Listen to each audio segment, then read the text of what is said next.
जी अस्सलाम वालेकुम जी, welcome to Qazi speaks. मैं उम्मीद करता हूँ आप सब लोग बिल्कुल खैरियत से होंगे और यकीनन आप लोगों का आज का दिन भी ट्रेडिंग के लिहाज से अच्छा गुजरा होगा। तो मार्केट के अंदर आज भी वॉल्यूम नहीं है, 189 मिलियन का वॉल्यूम है और 1400 पॉइंट्स निकल गए हैं। अच्छे खासे आज रिज़ल्ट्स आ रहे थे, उनमें से आपके अगर देखें एफएफसी का रिज़ल्ट आया है, पीएनएससी का आया है, पीओएल का आया है, अटक रिफाइनरी का आया है, नेशनल रिफाइनरी का आया है। तो काफ़ी ज़्यादा आज आपके पास रिज़ल्ट्स आए हैं। छोटे कचरे के अलावा अगर हटा के देखें तो बड़ी कंपनीज़ के आज काफ़ी ज़्यादा रिज़ल्ट्स थे और पीएसओ का भी शायद कल होगा मेरे ख्याल में रिज़ल्ट। तो वाला जो भी रिज़ल्ट आए हैं उनमें से मोस्टली जो आपके रिज़ल्ट्स आए हैं मेजर, वो आपके अच्छे नहीं आए हैं। डिविडेंड वगैरह की अनाउंसमेंट नहीं आई, इस वजह से काफ़ी ज़्यादा मार्केट आज आपकी गिर गई है। और आपके जो स्पेशली एंग्रो होल्डिंग का आज रिज़ल्ट आया है उसकी वजह से भी मार्केट अच्छी खासी गिरी है। तो बहरहाल वो आगे चल के मैं आप लोगों को रिज़ल्ट भी आप लोगों के साथ आज डिस्कस करूँगा। तो मार्केट का जो हाई है 1,16,658, मार्केट बिल्कुल पीक पे रही है 12 तक, तकरीबन 11:30-12 तक। उसके बाद मार्केट आहिस्ता आहिस्ता और देन अगर आप देखें तकरीबन 2:30 बजे, तो 2:30 के बाद मार्केट रेगुलर तौर पे सही तरीके से गिरी और अच्छी खासी मार्केट के अंदर सेलिंग आई।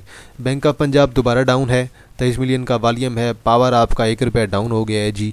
देन पेल है जी आपके पास 2 रुपये निकाल दिए, 2.5 रुपये, तकरीबन 18 मिलियन का वॉल्यूम है। WTL आपका डाउन है, WTL आएगा आपका 1.15, 1.18, 1.2 की तरफ। मैपल लीफ आपका 1 रुपये डाउन हो गया, 70 को टच करने के बाद इंटरडे हमारी हुई है और फौरी तौर पर दोबारा आपका 66 पे आ गया। SNGP के रिज़ल्ट आ गए हैं और वो आप लोगों ने देख लिए होंगे, डिविडेंड वगैरह के अनाउंसमेंट भी देख ली होगी। 13 मिलियन का वॉल्यूम है और 4 पैसे निकाल दिए हैं। GCWL दोबारा लोअर लॉक है, 12 मिलियन का वॉल्यूम है। सीनर्जी दोबारा डाउन है, 12 मिलियन का वॉल्यूम है। SSGC आज आपका 2.5 रुपये डाउन हो गया है जी, तकरीबन 2.5-3 रुपये और 11 मिलियन का वॉल्यूम है। लकी सीमेंट आपका जी अब स्टॉक स्प्लिट हो गया है और 350-51 इसकी प्राइस थी, 358 पे तकरीबन ये जो है आपका आज क्लोज़ हुआ है और तकरीबन देखें 10 मिलियन का वॉल्यूम भी है। रवि है जी, ई कोप के रिज़ल्ट आज आए हुए थे, अच्छे हुए थे। कैप है, एमको है जी आपके पास कैप हुआ पड़ा है। देन आपके पास सनराइज टेक्सटाइल लिमिटेड है जी, कैप है। देन आपके पास शकरगंज लिमिटेड है, SML है, कैप है, वॉल्यूम भी अच्छा है। चलें, इसके अलावा आपके पास यहाँ पे कुछ ख़ास नहीं है। और GCWL मैंने आपको बता दिया है, वॉल्यूम भी आज अच्छा पड़ा है और दोबारा लोअर लॉक हुआ पड़ा है। देन BNLG आज आपका लोअर लॉक है और एतबा जी आपके पास लोअर लॉक है। एतबा के रिज़ल्ट आए थे मेरे ख्याल में हमारे पास लास्ट फ्राइडे वाले दिन। सियान आपके पास आज ऑलमोस्ट लोअर लॉक हो गया है। प्रेमा आपके पास लोअर लॉक हो गया है। तो प्रेमा के रिज़ल्ट भी जो हैं वो भी आप लोगों ने देख लिए होंगे यकीनन और प्रेमा के रिजल्ट्स भी नॉर्मल आए हैं। वॉल्यूम बहुत एक्सट्रीम किस्म का था लेकिन लोअर लॉक हुआ है। अपर कैप में आपके पास टोटल जो है वो 5 कंपनियां हैं और इनमें से शायद कोई एक आधी जो है SML आपके पास वॉल्यूम वाली है, बाकी आप लोगों के पास एक SUTM है, बाकी कुछ भी नहीं है। लोअर लॉक की बात करें तो लोअर लॉक में भी हमारे पास थोड़ा बहुत ही कुछ होगा, कुछ ज़्यादा नहीं होगा। एक हमारे पास एतवा है, BNL है, सियान है, GCWL है, LSE FSL है, MFL है आपके पास और देन आपके पास MFL आपके पास मेडको फूड्स है और देन आपके पास प्रेमा है, देन आपके पास TATM है। प्रेमा आज आपका लोअर लॉक हुआ है। टोटल आपके पास 8 कंपनियां जो है लोअर लॉक के अंदर हैं और तकरीबन इनमें से आपके पास जो हैं 1-2 को छोड़ के बाकी सारी आपके पास वॉल्यूम वाली हैं। तो अब आगे चलते हैं जी, ज़रा बात करते हैं कि भैया आज का क्या कहता है। कमर्शियल बैंक्स, उस दिन भी बात हुई थी कि जिनके रिज़ल्ट्स अच्छे आ रहे हैं वो कमर्शियल बैंक्स आपके परफॉर्म कर रही हैं। मीज़ान बैंक ने परफॉर्म किया है, बैंक अल हबीब ने किया है, HBL ने किया है। तो जिसके रिज़ल्ट्स अच्छे आए हैं वो बैंक्स आपके परफॉर्म कर रही हैं। बाकी ऑयल एंड गैस सारा उड़ा पड़ा है, माड़ी, OGDC, PPL, POL आपका ऑलमोस्ट सब कुछ उड़ा पड़ा है। और फर्टिलाइज़र में देखें आपका ज़रा FFC एफर्ट डाउन है, हालांकि FFC के आज रिज़ल्ट बेहतर आए हैं, इतने बुरे नहीं आए हैं। एफर्ट के तो बहुत बुरे आए थे। सीमेंट आपका लकी सीमेंट के अलावा सारा उड़ा पड़ा है। पावर आपके पास उड़ा पड़ा है। टेक्नोलॉजी में आज सिस्टम के रिज़ल्ट आए हैं, सिस्टम के रिज़ल्ट अच्छे आए हैं। सिस्टम इसलिए आज पॉजिटिव है, आपका कैप भी हुआ था आज वैसे और हमने तो ये बाय किया था। अच्छी खासी इंटरडेज के अंदर आज हो गई है। एंग्रो होल्डिंग दोबारा डाउन है, रिज़ल्ट अच्छे नहीं आए बिल्कुल भी। ऑटोमोबाइल उड़ा पड़ा है। ऑयल एंड गैस में PSO डाउन है। फार्मा भी उड़ा पड़ा है। फूड भी आपके पास डाउन है। टेक्सटाइल भी आपके पास डाउन है। तो बहरहाल मैं आपके साथ रिज़ल्ट भी शेयर करूंगा आज और जो रिज़ल्ट आए हैं मैं आपके साथ यकीनन सबकी EPS वगैरह भी बता दूंगा। सिस्टम ने 252 पॉइंट ऐड किए हैं, लकी ने 137, मीज़ान बैंक ने 90, HBL ने 64, पैकेजेस ने 40, सरवी ने 25, बैंक अलबीब ने 15, GDWS ने 15, AICL है और EFUG है। हब पावर ने निकाले हैं 58, FFC ने 68, नेशनल बैंक ने 72, PPL ने 75, OGDC ने 92, एफर्ट ने 106, PSO ने 108, माड़ी ने 113, UBL ने 265 और एंग्रो होल्डिंग ने तकरीबन 329 पॉइंट्स निकाले हैं। तो मेजर पॉइंट्स आपके एंग्रो होल्डिंग की तरफ से निकले हैं। तो बहरहाल अभी हम आगे चलते हैं ज़रा, और इंडेक्स को देखने से पहले मैं आप लोगों के साथ जो रिज़ल्ट्स हैं ना वो शेयर करना चाहता हूं कि भाई जो रिज़ल्ट्स आए हैं, तो मेरे पास जिन के रिज़ल्ट्स के जो भी मौजूद है ना मेरे पास, मैं आप लोगों के साथ ज़रा शेयर कर देता हूं। तो मुझे ज़रा 1 मिनट दीजिएगा, मैं ज़रा ओपन कर लूँ। मैंने अपने व्हाट्सअप चैनल पर तकरीबन जो भी मुझे जहाँ जिस सोर्स से भी मिल रहे थे रिज़ल्ट, मैं आप लोगों के साथ शेयर करता जा रहा था। और एक तो आज अटक रिफाइनरी का रिज़ल्ट आया है जी, तकरीबन मेरे ख्याल में 15.97 की EPS आई है अटक रिफाइनरी की। इसके अलावा POL का रिज़ल्ट आया है 23.29 की EPS आई है और दोनों ने डिवीजन नहीं दिया। हम नेटवर्क का रिज़ल्ट आया है और मेरे ख्याल में 1.66 की EPS है या 0.53 की EPS है, एग्जैक्ट मैंने देखी नहीं है, लेकिन चले हम नेटवर्क की यहाँ पे ज़रा मैं देख ही लेता हूँ डुप्लीकेट टैब करके। हम नेटवर्क की EPS भी आपके पास आई पड़ी है और काफ़ी ज़्यादा आज रिज़ल्ट आए हैं आपके पास। लोड्स का रिज़ल्ट आया है, इसके अलावा आपके पास अच्छे जो भी शेयर्स हैं ना, तकरीबन सब के जो है आपके पास आज रिज़ल्ट आए हैं। तो हम नेटवर्क का यहाँ पर रिज़ल्ट अभी तक मेरे ख्याल में इन्होंने शो नहीं किया। तो बहरहाल चलें कोई नहीं, देख लेते हैं बाद में आगे जाके। हम नेटवर्क की बलाल मेरे ख्याल में अभी जो हमारे पास इस क्वार्टर की EPS है वो 1.66 मेरे पास जो है, क्वार्टर की 0.53 शो हो रही है और 9th मंथ एंडेड की मेरे पास 1.66 शो हो रही है, मतलब इस क्वार्टर की 0.53 है, शायद पिछले क्वार्टर की थोड़ी ज़्यादा होगी इससे। और FDPL के रिज़ल्ट आए हैं और तकरीबन बहुत ही माइनर सी पोस्ट में EPS आई है। हेलियन के रिज़ल्ट आए हैं 11.51 की EPS आई है आपके पास। PSX की EPS आई है मेरे ख्याल में इस क्वार्टर की आई है 0.57 EPS आई है और अभी तक 9th मंथ की मेरे ख्याल में 1.38 हो गई है इसकी। और देन इसके अलावा FFC की EPS आई है 9.33, अच्छी EPS है, बुरी नहीं है। यूनिटी की EPS मेरे ख्याल में अभी इस क्वार्टर की आई है शायद 0.19 आई है, तो वेल ये भी आप लोगों ने देख लेनी है। इसके अलावा लोड्स की EPS आई है और लोड्स की जो EPS आई है मेरे ख्याल में 0.33 आई है और टोटल आपकी अभी तक जो है 9th मंथ की 1.14 बन जाएगी। एंग्रो होल्डिंग की 1.47 की EPS आई है और इसी वजह से एंग्रो होल्डिंग आज आपका डाउन है। मेजर पॉइंट्स निकले हैं। IBL HL की मेरे ख्याल में तकरीबन इस क्वार्टर की EPS आई है 0.41, अच्छी EPS है। जारिया लिमिटेड की मेरे ख्याल में अभी जो है आपके पास जो है 2025 के तीसरे क्वार्टर की EPS आई है 0.51, तो अच्छी EPS आई है इसकी। देन प्रेमा की EPS आई है, प्रेमा की EPS तकरीबन 0.90 की आई है इस क्वार्टर की। और हम नेटवर्क की मैंने आपको बता दिया है कि इस क्वार्टर की 0.63 की है।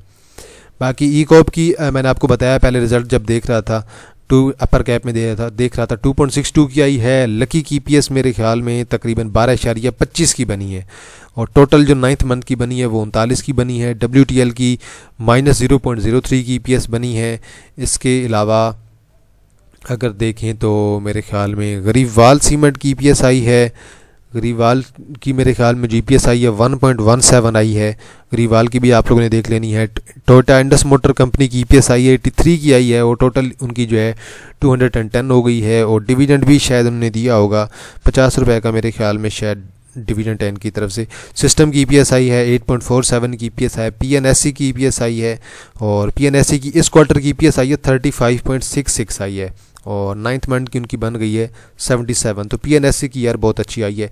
SNGP की आई है जी, SNGP की आपके पास आई थिंक सो यहाँ पे कुछ प्रीवियस इन्होंने शो की हुई है 29 के लिहाज से और शायद डिविडेंड वगैरह के अनाउंसमेंट का भी कुछ सीन है, वो भी पर देख लेते हैं SNGP का।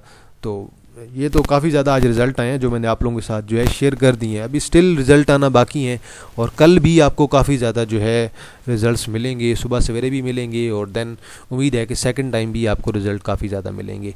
तो SNGP का जो रिज़ल्ट आया है तकरीबन 13 रुपये की इनकी EPS बनी है और तकरीबन 7.5 रुपये का इन्होंने आपको डिविडेंड दिया है। इसके अलावा अगर मैं देखूँ तो मेरे पास थटा सीमेंट की आई है और थटा सीमेंट की मेरे ख्याल में तकरीबन जो है 6 रुपये की 6.61 की EPS आई है और डिविडेंड वगैरह इन्होंने भी कुछ नहीं दिया। देन आपके पास century paper and boards mill limited की EPS आई है, उनकी EPS मेरे ख्याल में माइनस में आई है तो बहरहाल ये भी आप लोगों को देख लेनी है।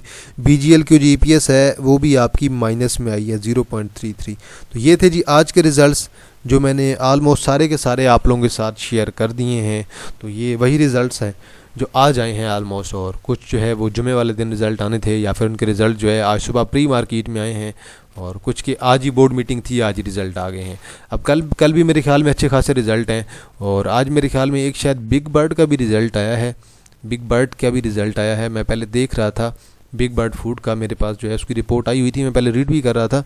मैं ज़रा एक मिनट मोबाइल पे ही चेक कर लेता हूँ, मेरे पास रिपोर्ट उसकी मौजूद थी, तो वो भी चेक कर लेते हैं। अगर यहाँ पे शोर हो रहा है तो ठीक है, नहीं तो अदरवाइज़ मैं मोबाइल पे चेक कर लेता हूँ।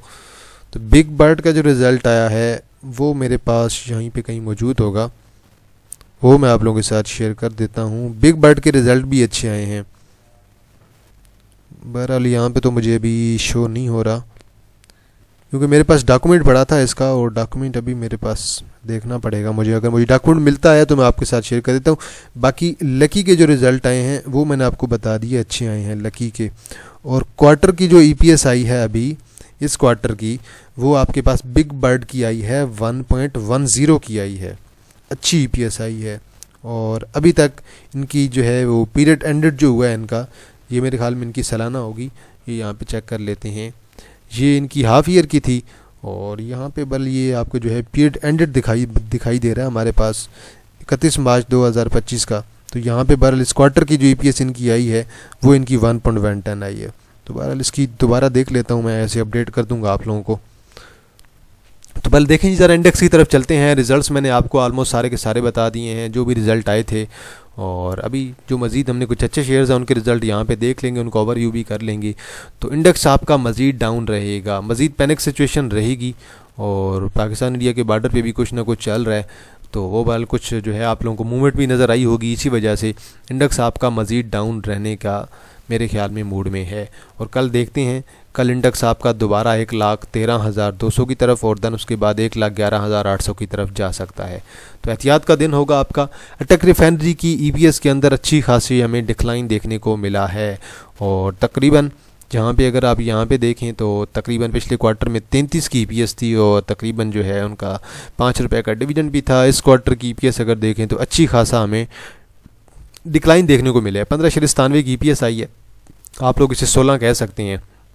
तो अब मेरे ख्याल में ये दोबारा आएगा आपके 500 के करीब। तो अब इसे देखेंगे कि ये 500 के करीब जाके रुकता है कि नहीं। अब इसकी 500 की सपोर्ट है, और 500 के बाद देन इसकी तकरीबन 420 के राउंड अबाउट 430 के राउंड अबाउट सपोर्ट है। तो मेरे ख्याल में अब ये जो सपोर्ट है ना इसकी शॉर्ट टर्म की, ये वाली 535 वाली, ये कल ब्रेक हो सकती है। अगर 535 ब्रेक होता है तो 518 और देन उसके बाद तकरीबन 500 की तरफ जा सकता है। तो बहरहाल अभी आपको वो वेट करना पड़ेगा अटक रिफाइनरी का नेक्स्ट क्वार्टर तक, कम अज़ कम जिनके पास भी है वो नेक्स्ट क्वार्टर तक रखेंगे इसे। और नेशनल रिफाइनरी के ज़रा रिजल्ट देखें जी। नेशनल रिफाइनरी की EPS आई है -34, और बड़ी रेड कैंडल है, लेकिन वॉल्यूम भी बेहतर होगा 7,88,000 का। और अब मेरे ख्याल में जैसे फील हो रहा है कि इस दफ़ा 200 को तो ब्रेक करेगा ही सही है यहाँ से, और एक्सपेक्टेड क्या है कि 185 को भी अब आपका NRL ब्रेक कर सकता है। और 185 को अगर ब्रेक कर गया तो सीधा साधा आपका 150 की आप लोगों के पास सपोर्ट होगी। क्योंकि अगर आप यहाँ से देखें ना, काफ़ी टाइम पहले अगर यहाँ तक आप जाएँ ना, ये तकरीबन 2022 तक, 2022 में देखें 113 की EPS थी। उसके बाद 2023 में अगर आप देखें, 2024 में, 2025 में, अब तक NRL के रिज़ल्ट्स मेरे ख्याल में शायद किसी एक आध क्वार्टर में पॉजिटिव आए होंगे। आप यहाँ से देखते जाएं क्वार्टर वाइज, आपको शायद किसी एक आध क्वार्टर में रिजल्ट इसके पॉजिटिव दिखाई देंगे। और मुझे याद है कोई 40-45 इनकी EPS आई थी एक आध क्वार्टर में, उसके बाद इनकी नहीं आई। ये 2024 के फर्स्ट क्वार्टर में इनकी EPS पॉजिटिव आई थी। उससे पहले अगर आप देख लें या उससे बाद भी आप देख लें तो किसी एक क्वार्टर में भी 2022 के बाद इनकी EPS पॉजिटिव नहीं आई है। तो NRL अभी आपका मज़ीद डाउन ट्रेंड के अंदर रह सकता है। बाकी POL के रिज़ल्ट आए हैं। अर्निंग जो है EPS इतनी बुरी नहीं आई है POL की, लेकिन इन्होंने इस दफ़ा डिवीज़न कोई नहीं दिया, तो भले ये एक क्वार्टर छोड़ के देते हैं। अब नेक्स्ट क्वार्टर में ये जो है आपको डिवीज़न देंगे, तो अब नेक्स्ट क्वार्टर के अंदर जो है एक अच्छी उम्मीद लगाई जा सकती है POL के साथ। तो बहरहाल अभी ऑलमोस्ट 500 पे तो रुका हुआ है। अब देखना ये है कि 500 को ब्रेक ना करे। 500 को ब्रेक कर गया तो फिर मेरे ख्याल में तकरीबन आपके पास 450 की तरफ ये जा सकता है। तो बल अभी उम्मीद तो है कि इसके नेक्स्ट क्वार्टर में रिज़ल्ट अच्छे आने हैं और ये 500 को बरकरार रखे तो बेहतर है।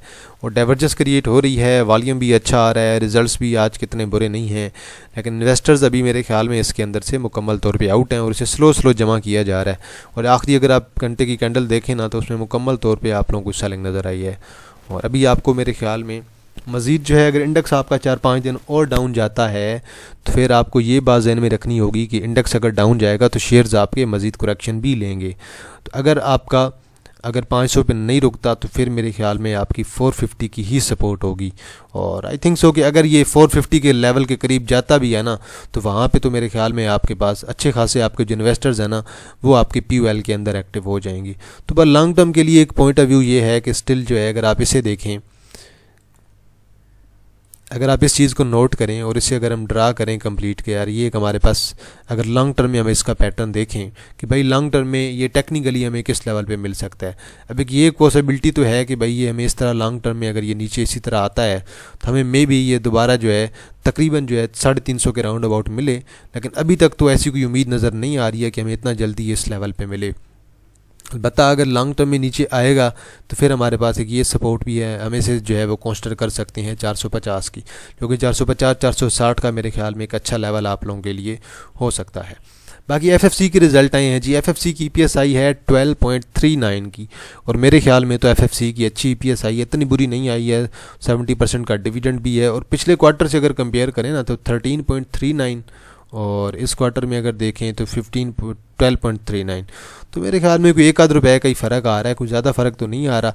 तो जिस तरह से अगर देखें ना एफर्ट की, एंग्रो फर्टिलाइज़र की जिस तरह से कम हुई है उस तरह इस पर तो इम्पैक्ट बिल्कुल भी नहीं आया।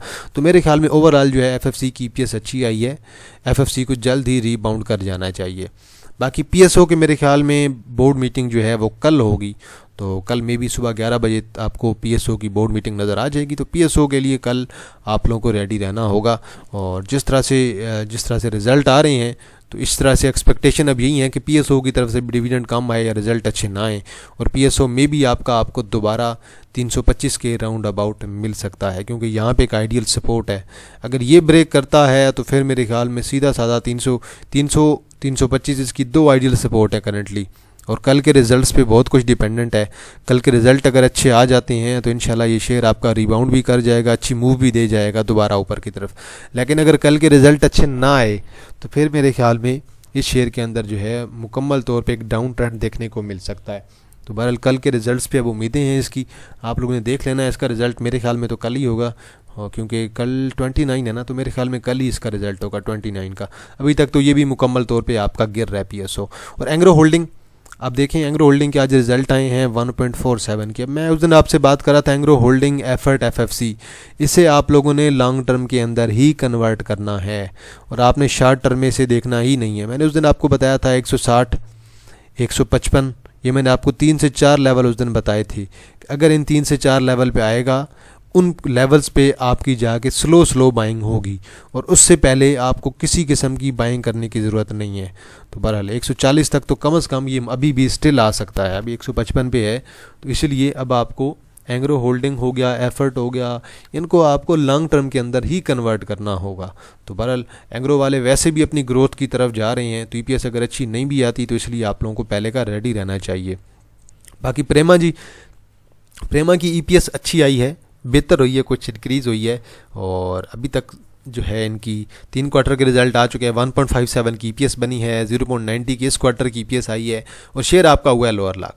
अब भाई सीधी बात है, एक दिन शेयर लोअर लाख हो जाए तो अगले दिन 3-4 दिन अगर लोअर लाख लग गए तो फिर आपको शायद ही शेयर आपका दोबारा जो है 89-90 पे मिलेगा। आज शेयर देखें ना, आज तकरीबन 93 को टच करने के बाद 94 का आज का हाई है, उसके बाद ये शेयर आपका गिरना स्टार्ट हुआ है, और गिरते गिरते ये शेयर आपका सीधा जाके 78 पे क्लोज़ हो गया है।